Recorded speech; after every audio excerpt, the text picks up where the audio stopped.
सर्वं यश्चाधितिष्ठति स्वर्यस्य च केवलं तस्मै ज्येष्ठाय ब्रह्मणे नमः। प्रिय श्रोतागण, गीता के तीसरे अध्याय का आज छठा श्लोक लेते हैं। पहले ज्ञान योग और कर्मयोग की चर्चा की थी। यह श्लोक है, कर्मेंद्रियाणि संयम्य य आस्ते मनसा स्मरन् इंद्रियार्थान विमूढ़ात्मा मिथ्याचारः स उच्यते। अर्थात जो मनुष्य कर्मेंद्रियों को रोक लेता है लेकिन उन्हीं विषयों को मन में स्मरण करता रहता है, कर्मेंद्रियों को बलपूर्वक रोक लेगा लेकिन मन में वो विचार चलते रहेंगे जो इंद्रियों के विषय हैं, किसी भी कर्मेंद्रिय का। एक व्यक्ति जैसे रसना पर नियंत्रण करे कि मैं नहीं खाऊंगा, बलपूर्वक रोक लेगा, लेकिन मन में उसके ये लगा रहेगा कि वो खाने को मिला या ये खाने को मिला। इसी प्रकार से और इंद्रियों का भी समझे तो उनको कहते हैं वो मिथ्याचारी और मूढ़ पापी है, क्योंकि मन में तो विषयों का चिंतन कर ही रहा है। इंद्रियों को रोक लिया या तो दिखाने के लिए रोका है, या वो ये सोच रहा है कि इंद्रियों को रोक करके इंद्रियों को रोकने से मुक्ति होगी। ऐसा नहीं है। मन में स्मरण न हो। जब हम संध्या करते हैं तो संध्या के समय आंखें बंद कर लेते हैं और आंखें बंद कर लेते हैं, मंत्र पाठ करते हैं। मंत्र पाठ मनसा परिक्रमा आ रहा है, यो अस्मान द्वेष्टि, जो हमसे द्वेष करते हैं या हम जिससे द्वेष करते हैं उस द्वेष भाव को हे ईश्वर तुझे समर्पित करते हैं, तू उसको नष्ट कर दे द्वेष भाव को, ऐसी प्रार्थना करते हैं। एक कौन का वाणी कर रही है, लेकिन मन में तभी कोई ऐसा उसको याद आ जाता है जिसको वो अपना शत्रु मानता है। मन में आता रहता तो ईर्ष्या द्वेष मन में चलता रहता है। संध्या पूरी हो जाती है और मन में वही व्यक्ति याद रहता है और उससे ईर्ष्या में जल रहा है, मन से गाली दे रहा है, मन से उसका बुरा चाह रहा है और मंत्र बोला यो अस्मान द्वेष्टियम वयम दुष्म, ये बोल रहा है, वाणी से बोल रहा है। भू पुनातु शिरसी भुवा पुनातु नेत्रयो, आंखें बंद हैं, आंख पवित्र कर हो, ऐसी प्रार्थना कर रहा है। लेकिन आंखों के विषयों में चिंतन चल रहा है उसका, नाना रूप देख रहा है, नाना वो नहीं देखने की चीजें मन में आ रही हैं। तो ऐसी आंखें बंद करने से, ऐसे कान बंद करने से, ऐसे इंद्रिय नियंत्रण करने से कोई लाभ नहीं है, वो मिथ्याचारी है। जब तक इंद्रियों की परस्पर संगति नहीं होगी, मन, बुद्धि,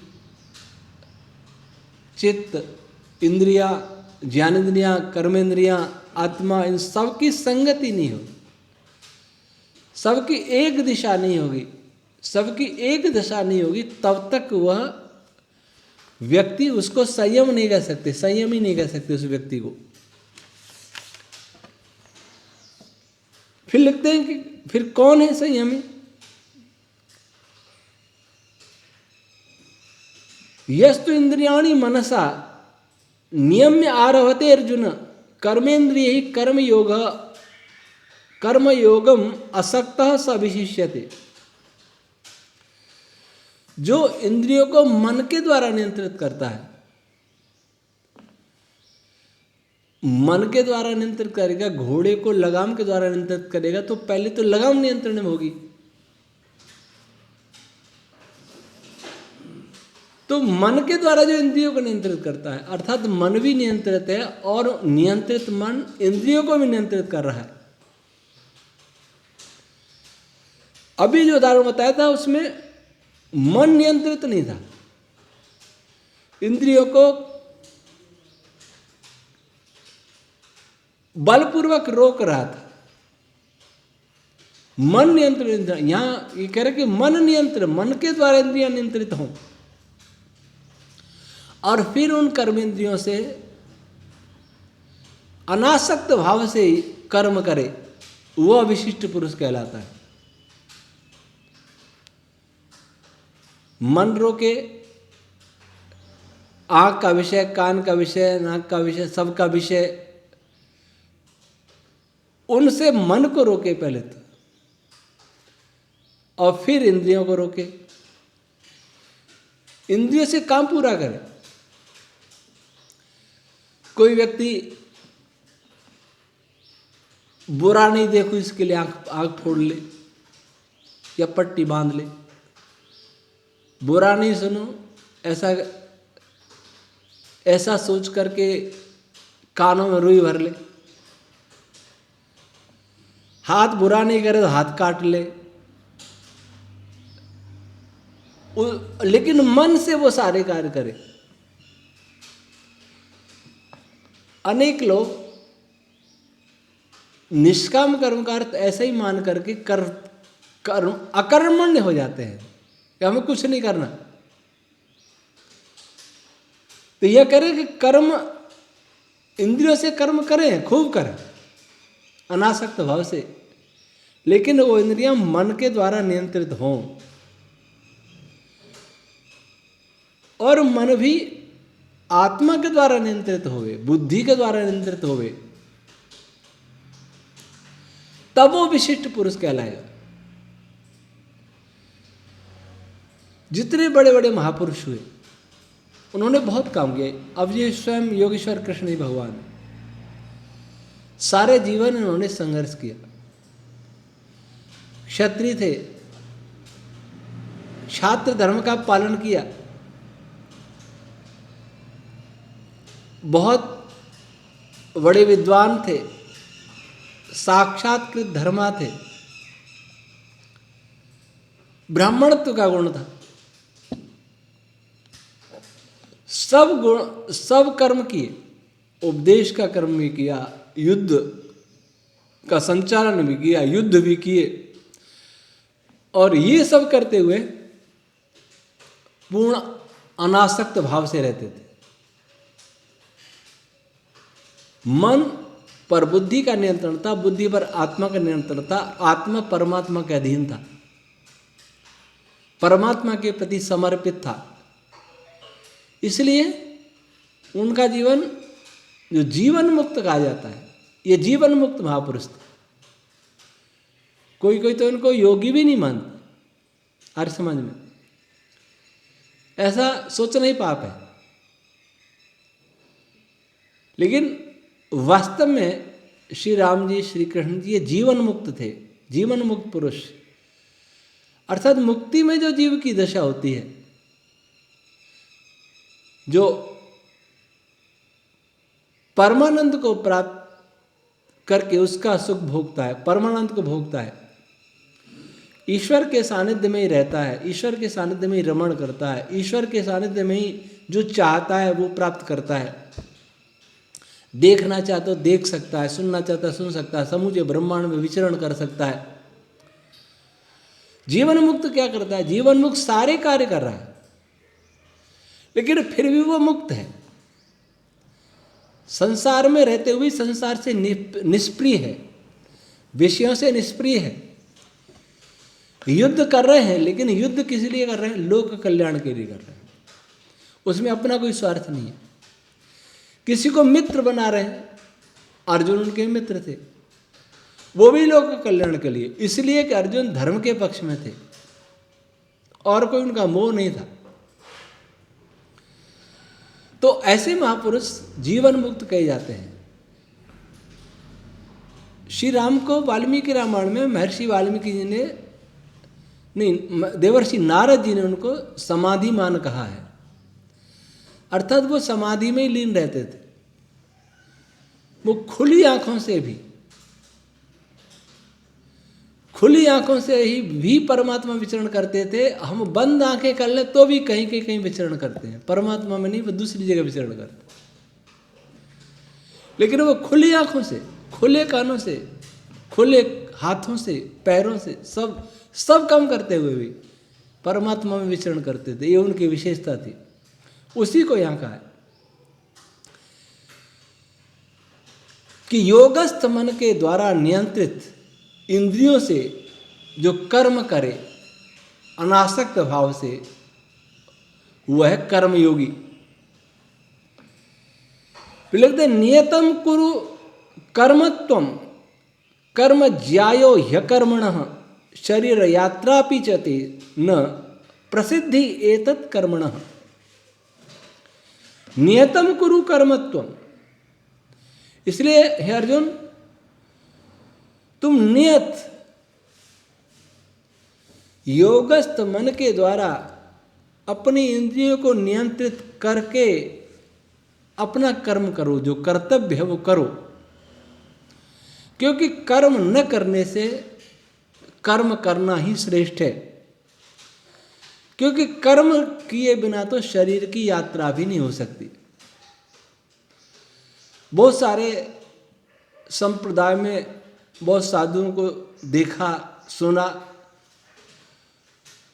कुछ साधु सारे दिन राम राम करते रहते हैं और कोई काम नहीं है। समय पर भोजन हो जाएगा और माला जपते रहेंगे। गीता ये नहीं कहती, कर्म करने के लिए कहती।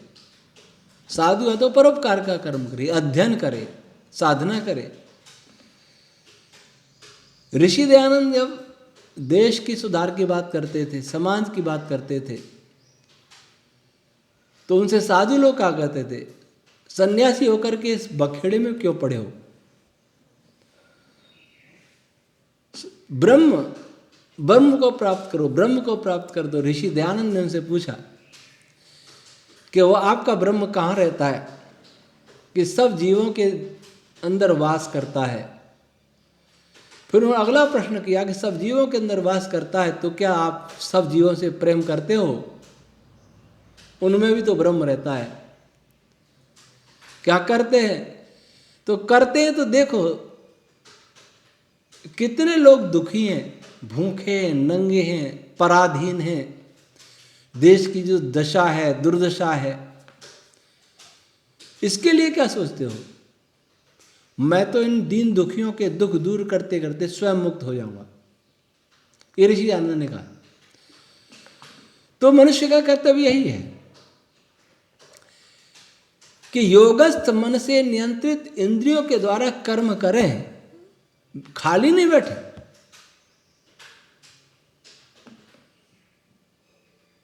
मानव शरीर ईश्वर के नाम जप के लिए नहीं है। ईश्वर का नाम जप भी इसलिए क्योंकि उससे पवित्र बुद्धि होकर के परोपकार का कार्य, बिना परोपकार के मुक्ति हो ही नहीं सकती।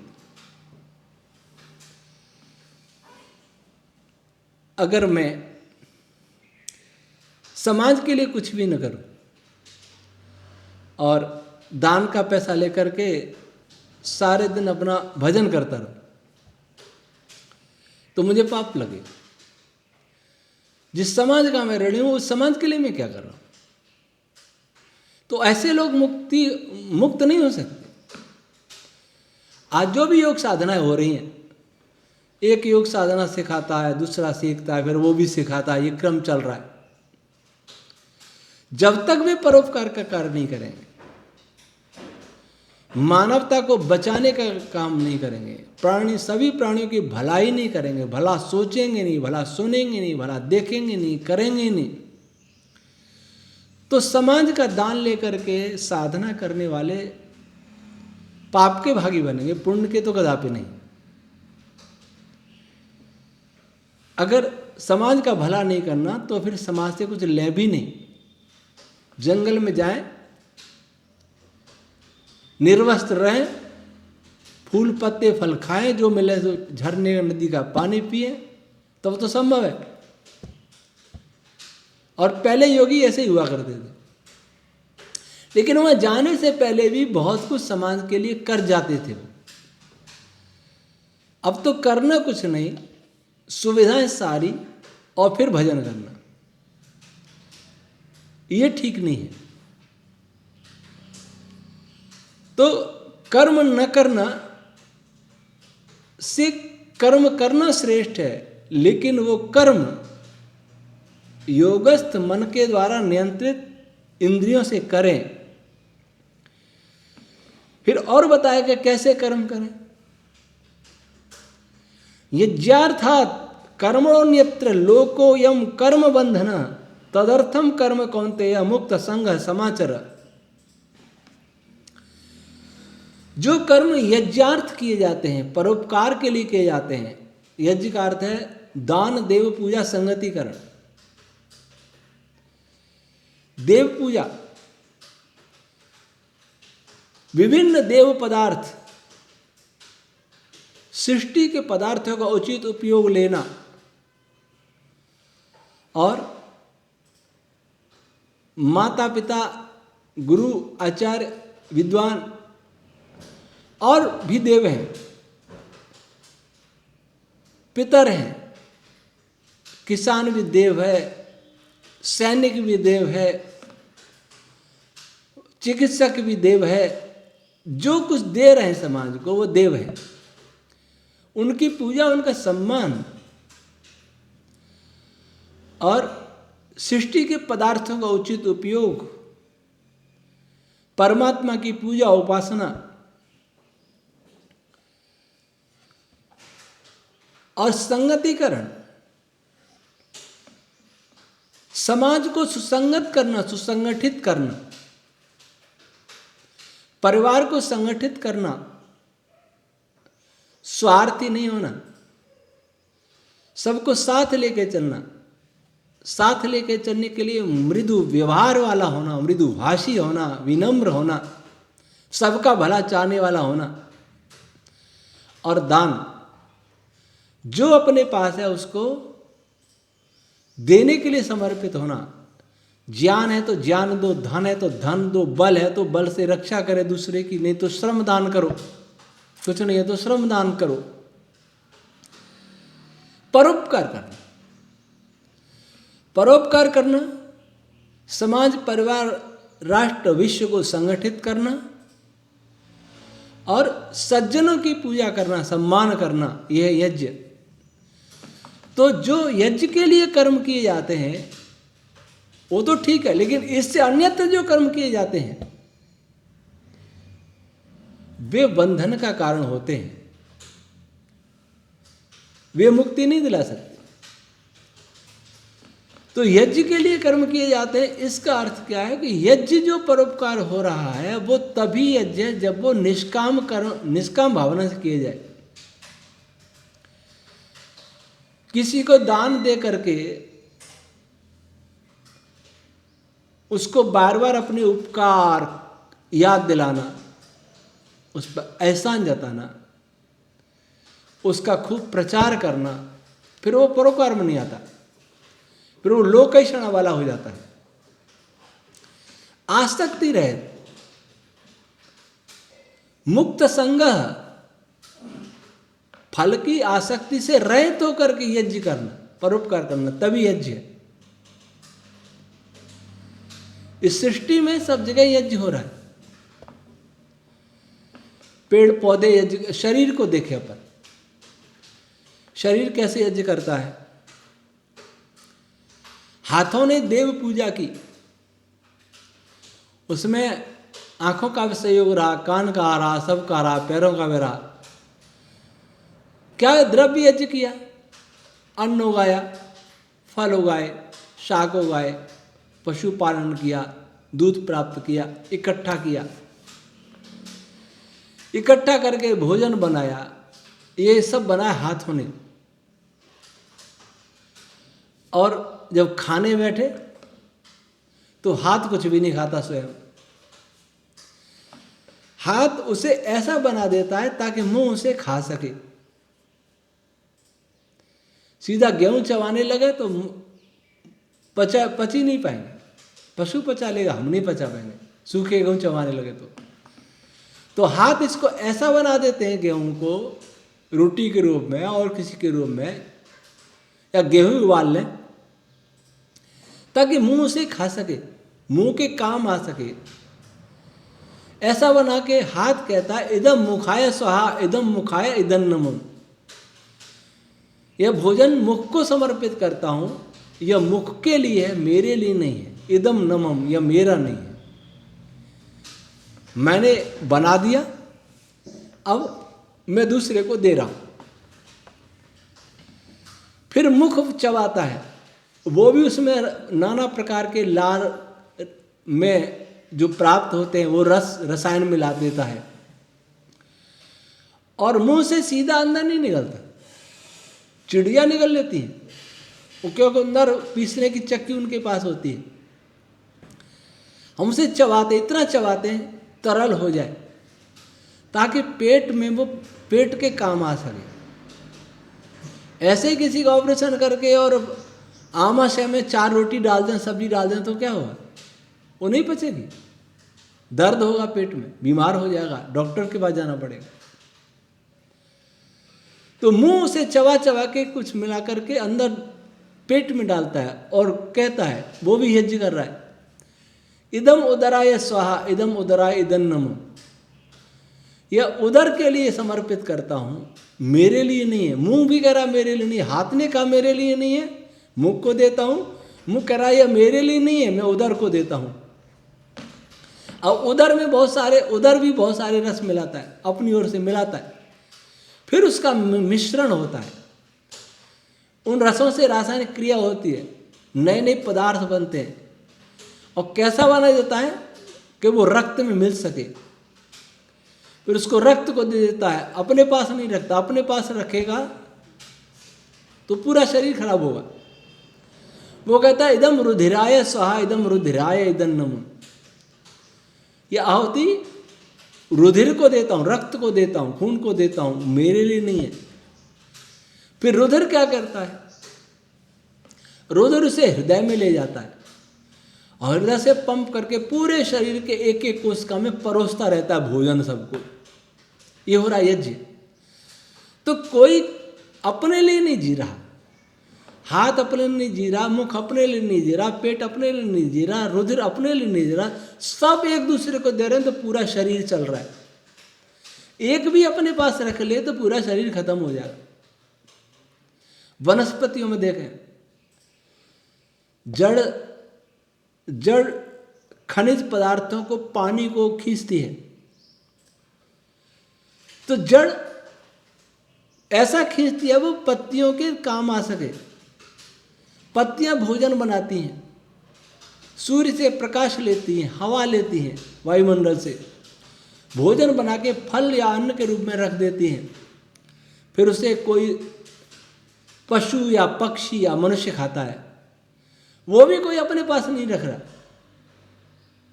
कोई पेड़ फल अपने पास नहीं रख सकता, सब दूसरे के लिए। सूर्य यज्ञ कर रहा है, हाइड्रोजन हीलियम में बदल रहा है, 1 सेकंड में 40 लाख टन वजन जला करके वो सूर्य हमें दे देता है, ऊष्मा के रूप में, प्रकाश के रूप में, वो भी यज्ञ कर रहा है। तो ये है यज्ञ। यज्ञ का अर्थ किसी को दो, ऐसा दो जो उसके उपयोग में आ सके, ऐसा मन दो जो उसके उपयोग में आ सके। फटा नोट दान मत करो। किसी को शाल भेंट करनी है तो दुकान पर जाएंगे, सस्ती वाली वो दान भेंट करनी है, दुकान वाला भी हल्की निकाल के देगा, पूछेगा भेंट करनी है कि प्रयोग करनी है स्वयं को, कि भेंट करनी तो सस्ता देगा। ये यज्ञ नहीं है, ये दान नहीं है, ये आडंबर है। तो लिखते हैं जो परोपकार को छोड़ करके जितने भी संसार में कर्म है वो बंधन के कारण है।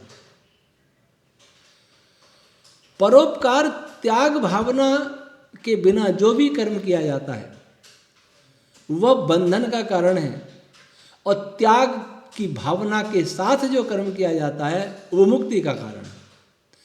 त्याग की भावना के साथ किए जाने वाले कर्म यज्ञ कहलाते हैं, और त्याग भावना को छोड़ करके अन्य जो कार्य किए जाते हैं वो यज्ञ नहीं होते हैं।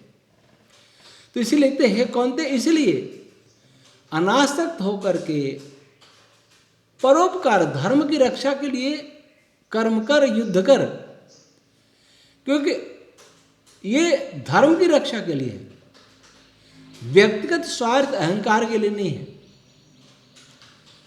तो आज ये 4 श्लोक हुए, इनका सार ये है